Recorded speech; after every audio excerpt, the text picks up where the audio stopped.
excited. Please welcome to the stage a legend of Nerd Nite, Navi.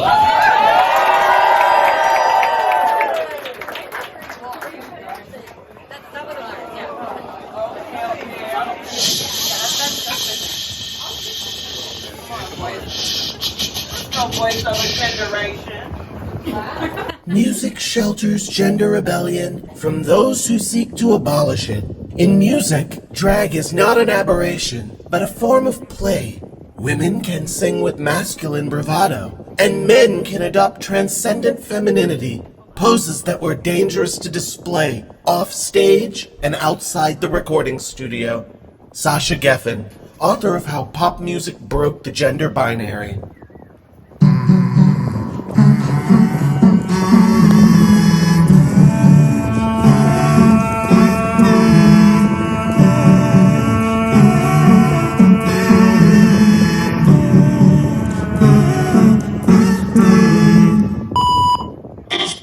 Impossible to do this subject justice in 15 minutes. In telling this time, I will gloss over so much, including many individuals whose musical contributions are just as valuable to the evolution of this topic as the ones I choose to cover. Please don't consider this the ultimate say on the subject. Additionally, feel free to do your own deep dive. Scan the QR codes for my sources and a 2.5-hour playlist.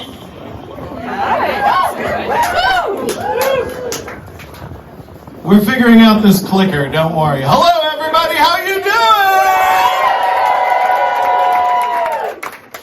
What? Oh, I thought I misheard you at first. How's it going? My name is Navi and I am back here for the third year in a row to give you a deep dive into the history of music. Now, how many of you have seen me do this before? Good. Okay, and we'll ask again. How many of you are seeing me for the first time? Well, that's wonderful. As Kasha said, how exciting for you. Yeah, so before we get started, hi, my name is Navi. My pronouns are he, they, and I am a fan of music, not a doctorate degree music person. So when I speak to you, I'm speaking from the perspective of someone who loves music and music history and everything around it. And I'd like to share a story with you today about voice modulation, let's say. Are you all familiar with the idea of a vocalist not sounding like themselves when they're on record? Yeah. Wonderful.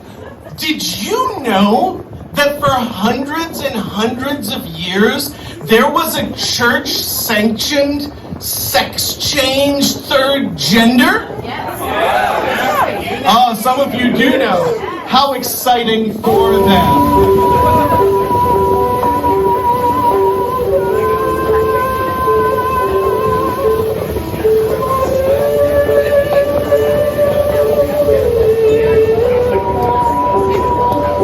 For hundreds of years, a third gender was biologically created for an expressively musical purpose.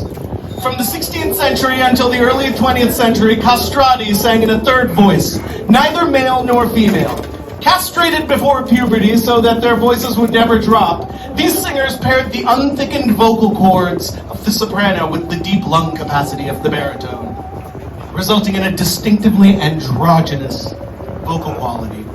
Now, don't get me wrong, I'm not here to talk about how exciting it was that castrati were the first people to undergo sex changes. I'm not trying to put that on a pedestal. I only bring this up to illustrate to you that for as long as music has been around, people have been playing with gender around it. Now, who you heard earlier is the last castrato, Alessandro Moreschi. He died in 1922, and he is the only castrato to be recorded. Yeah, so that you're aware, castrati were like the rock stars of the opera and the choral world for hundreds of years. They were at all the big parties. They would be hounded by female fans. They actually got into quite a lot of scandalous shit back in the day. And you know, I don't want to glorify them because most often than not, this was a involuntary practice. This was without their consent when they were children. The church or their choir leader or whomever is in charge of them decided their voice was beautiful and they would want to preserve it by doing surgery on them at a very young age, like somewhere between like 9 and 13 years old. And this was something that more often than not resulted in a lot of death. It was a very dangerous procedure, but for the hundreds of years that they did this, it was considered to be one of the most beautiful voices that you could hear. And even when we recorded Murashi, he was older. He was in his 50s and 60s, so a lot of people were saying that his voice had already declined by then. So we don't actually really know what castrati sounded like. That said, again, he's the only castrato to be recorded, which brings me to the main focal point of this whole thing.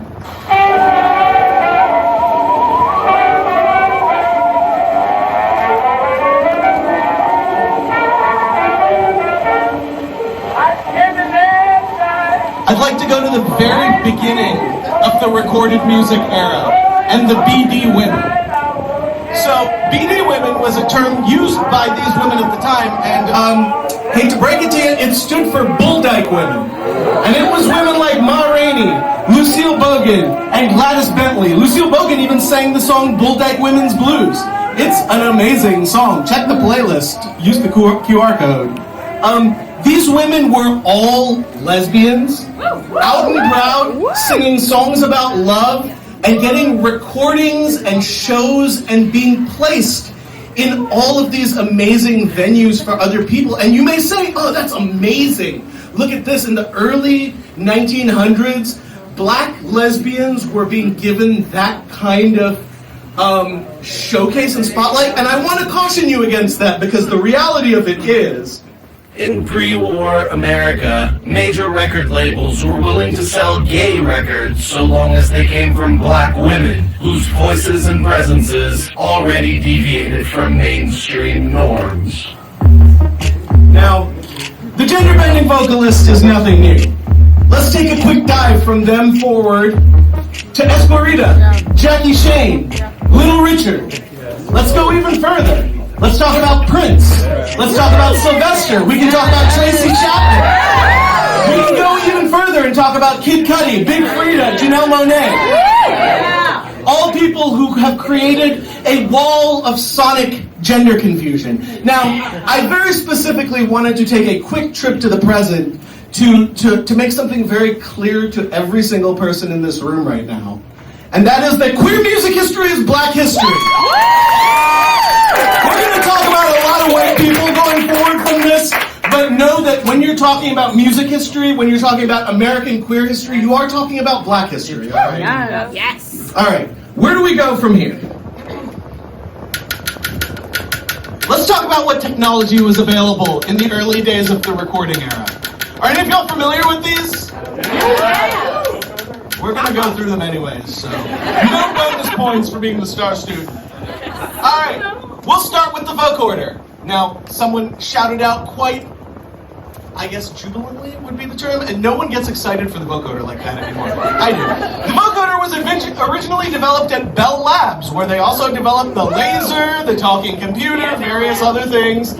And it was used for vocal encryption in World War II because we can't make nice things without them going through the military-industrial complex first. And I hate that about us.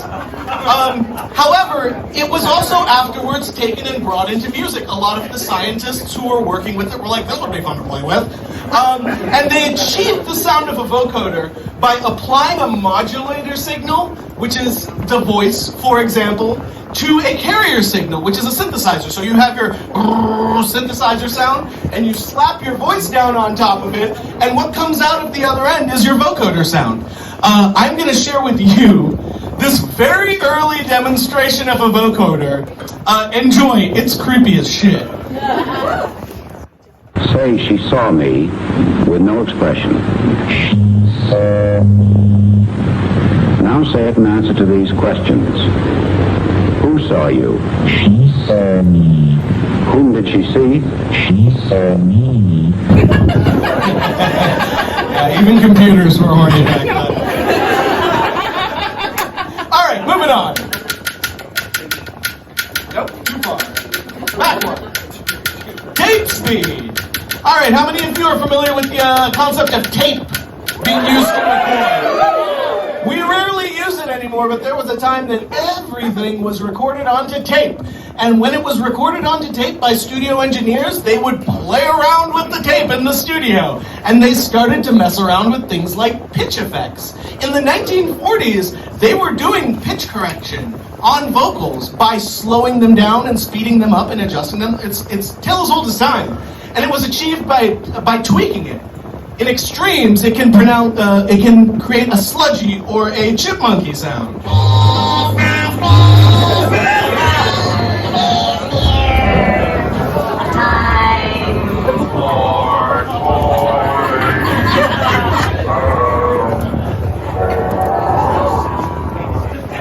You get the point. All right, what's the third one? The talk box. Does anyone know what a talk box is? Yeah. Does anyone know the difference between a talk box and a vocoder? No. I'm going to tell you, don't worry. The talk box, also created by the military pilot microphones. That's right, we boo the military-industrial complex of these talks. If you ever saw Dumbo, a talk box was what was used to create the voice of the train. And it's achieved slightly differently. Whenever you see someone with like a tube going up into their mouth, they're using a talk box. There is a box that is generating a signal up through the tube, and the mouth is filtering it, creating that very unique sound. It often gets confused with the vocoder, but it is completely different in how it works. And if any of you are familiar with the singing guitar, which was a 1940s cowboy who would run his guitar through this and create singing effects with it. So I'm going to play you one of those.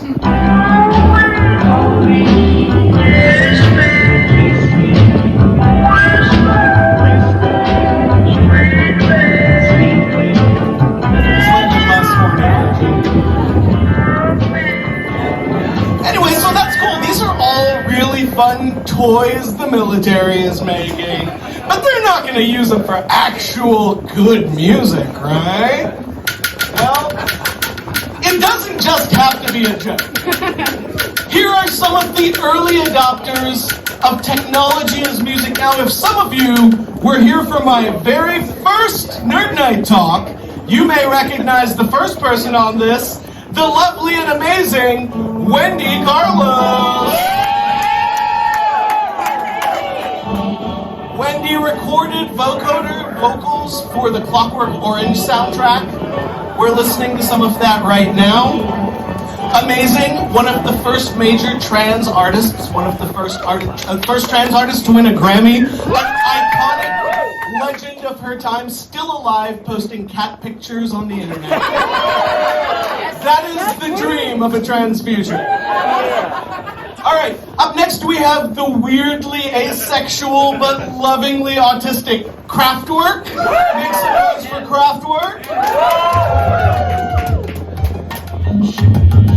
Kraftwerk worked very hard to de-gender themselves into machines. They would wear the makeup of masculinity but never present in any way, shape, or form. And a lot of people think they were in love with each other because they never quite had, the two main guys never quite had successful relationships that were better than the ones they had with each other.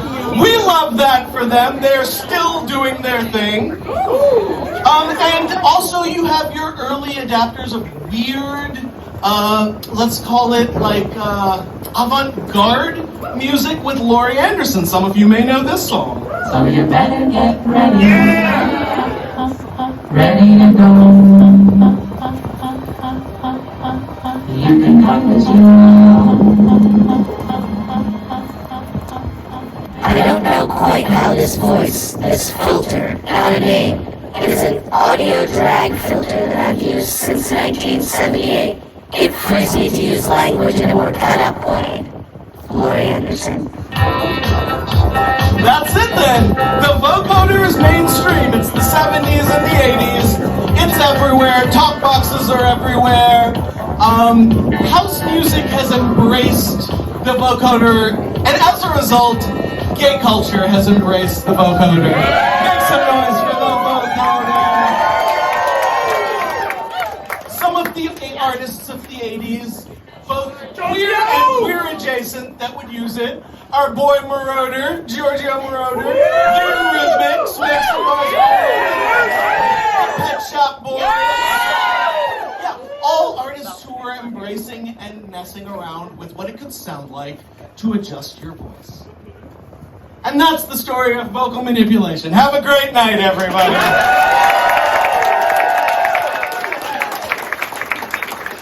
Until 1998.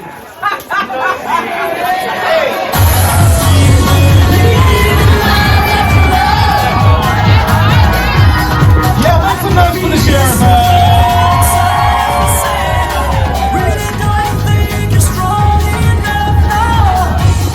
Cher wanted a dance song that appealed to her gay fan base. She did it. After months of tinkering with a rather boring version of this song, she asked the producers to try manipulating her vocals. And Mark Taylor, who was one of the producers on the song, agreed. And he made the Cher effect. Once the effect had been achieved, Cher fought tooth and nail for it. The studio executives hated it. They said this song would flop. And the studio executives were wrong. We still know this song today. Am I right? Now.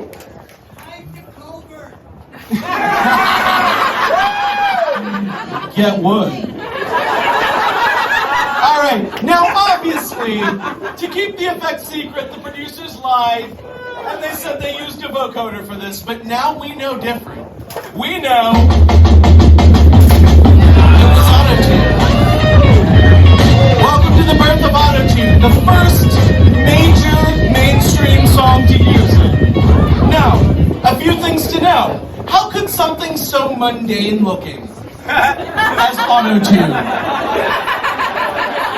cause such vitriol? It's a technology that can make bad singers sound good, and really bad singers like T-Pain sound like robots. And it gives singers who sound like Kanye West or Cher misplaced confidence that they too can improve. Thanks a lot, computers. Dan Fletcher, the 50 worst inventions, Time Magazine 2010. Now, we all know he's a hater because what came next was the boon of something that I like to call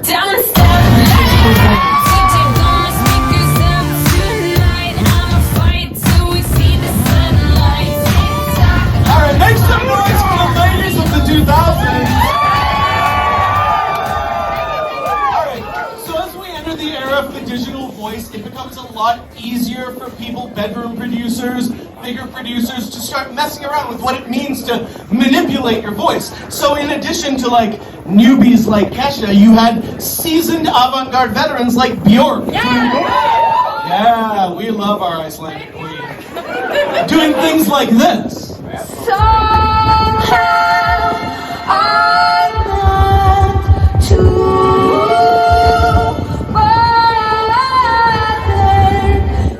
And we had people like Tune-Yards coming out of it after. We got any Tune-Yard sets here? Expanding what it means to sound like by doing things like this.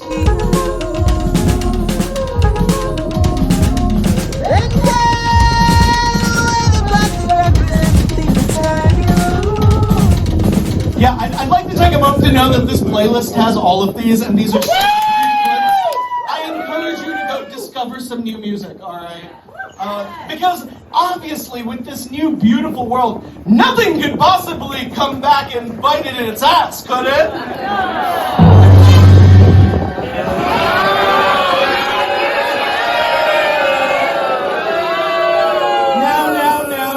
Now.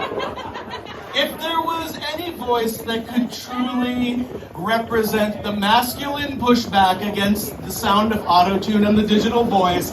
It was everyone's favorite billionaire capitalist, You lack aggression. Jay-Z. Pull your skirt back down. Grow a set, man. Your jeans too tight. Your color's too bright. Your voice too light. This shit violent. This is death of auto-tune. Moment of silence. Make some noise for our favorite capitalist daddy, Jay-Z.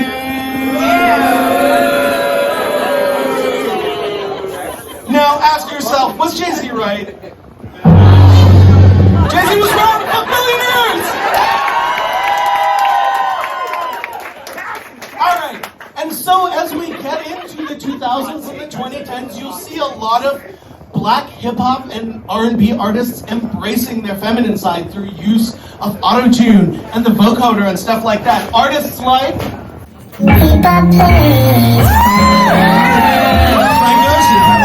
Oh, sweet, lovely Frank Ocean, who will never release an album again. And the next generation with people like Young Thug. Free Young Thug! Free Young Thug! And the next generation after that with people like Lil Uzi Vert.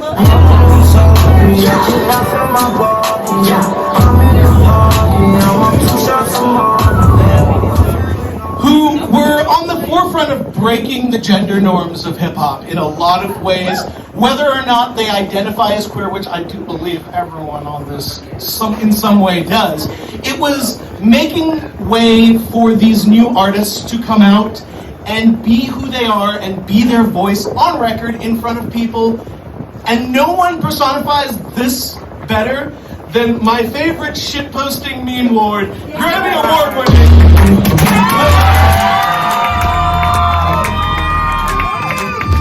Who, when asked about his sound, responded,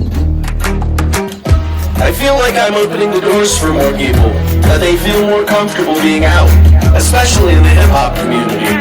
I'm always going to be experimenting musically, trying new things.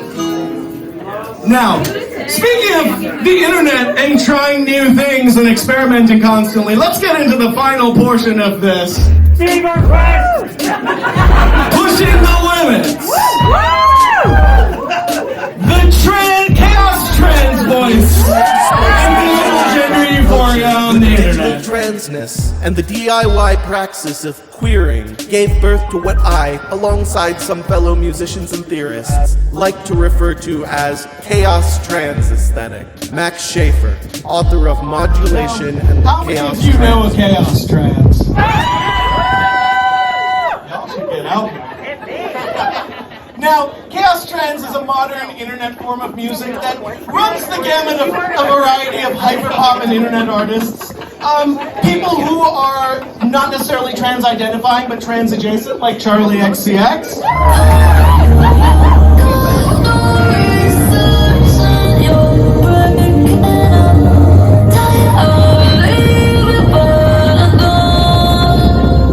To trans chaos for sure artists, 100 Gex.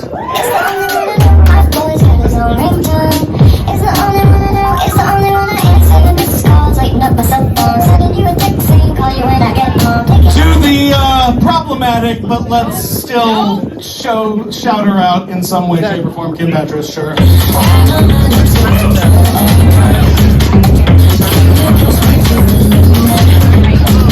That's all we're gonna get of Kim. To other artists like Arca. No, Kim.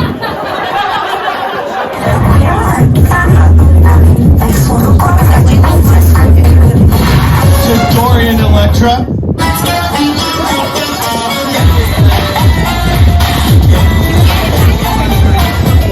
To the amazing Shamir, who in their performance harkens back to Little Richard and a lot of the earlier recorded music.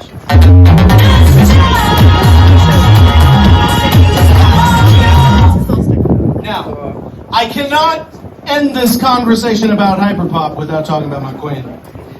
In fact, this speech was originally the back half of the synthesizer speech I did 2 years ago. I had 30 pages I had to cut from it. That became this one, which is the second half, and originally the original one would go to Wendy Carlos in the 60s and end on my queen. So let's give her credit right now. Rest in peace, Sophie. When asked about her radical style and creativity, Sophie said, "The intention was not to be ironic." The intention was not to be ironic or to satirize. What's the point? Why would I waste my time doing that? The point is that we wanted to change pop culture, make it more real, make it more weird sounding, like any decent pop star does. Now, for those of you who are unaware, Sophie was a producer, Grammy-nominated, cross-genre collaborator who worked with everyone from Outer to Vince Staples to car commercials. Very odd person. Sophie was one of the groundbreakers of advancing this aesthetic of breaking beyond what your body wants you to sound like and sounding like the way that you want it to sound like. And I think that's really important to this story because Sophie sort of came to personify that and died in 2021. Our queen, looking at the moon on a roof, fell to her death. And you know, it's a pretty magical way to go. Not saying that it's an amazing thing, but anyways, let's get to, so what is the postscript here? The post-human era script. I'm actually off script, so don't worry. To infinite genders and beyond. So what does this mean for the future, right? Smartphone apps and voice-changing technology make gender-queering vocals easier and more accessible than ever. And AI technology has allowed for a new non-binary voice to exist. A third voice untethered to human biology. Wait, a third gender?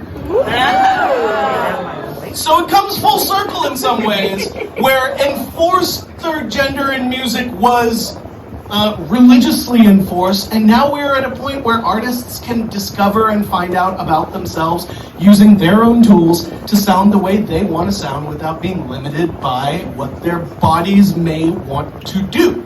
That is amazing to me, and I'd like to close this out with not some words from me, but with some words from Sophie, who, in the song that I played earlier, which is one of my favorite songs, Spotify Rap thinks I'm crazy, so I'll let Sophie say it. I was just a lonely girl in the eyes of my inner child. I could be anything I want, and no matter where I go, you'll always be here in my heart, here in my heart, here in my heart. I don't even have to explain, just leave me alone now. I can't be held down, I can't be